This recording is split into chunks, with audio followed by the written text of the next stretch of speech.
గండికోట ఒకటి కాదు రెండు కాదు 11 రోజులు కావస్తోంది. ఈ రోజు వరకు ఒక మైనర్ బాలిక మరణించి 11 రోజులైన పోలీసులు ఇంకా పట్టరే.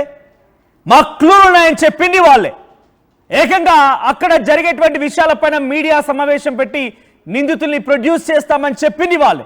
అయినా ఈ రోజు వరకు ఒక్క అప్డేట్ లేదు. అయితే ఒక చాలా కీలకమైన అప్డేట్ తో ఆర్టీవీ ముందుకు వచ్చింది.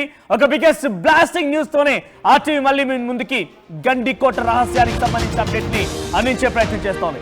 గండికోటలో బిగ్ బ్లాస్ట్ నెలకొంది. అది కేసు దాదాపుగా క్లోజ్ అయినట్టుగానే భావించాలి. యువతి అన్నలంతా రిలీజ్ కాబోతున్నారా? యువతిని చంపింది అన్నలే అయినప్పటికీ వారిని రిలీజ్ ఎందుకు చేయాల్సి వస్తోంది? 11 రోజులు అవుతున్న కేసుకు సంబంధించి ఎందుకు ఒక్క ఆధారం కూడా సేకరించలేకపోయారు పోలీసులు? చేసిందే లేక యువతి అన్నలను పోలీసులే బయటికి క్లీన్ చిట్ ఇచ్చి పంపిస్తున్నారా? ఒక మైనర్ బాలిక చనిపోయి 11 రోజులైనా ఒక్క ఆధారం కూడా పోలీసులకు దొరకలేదు.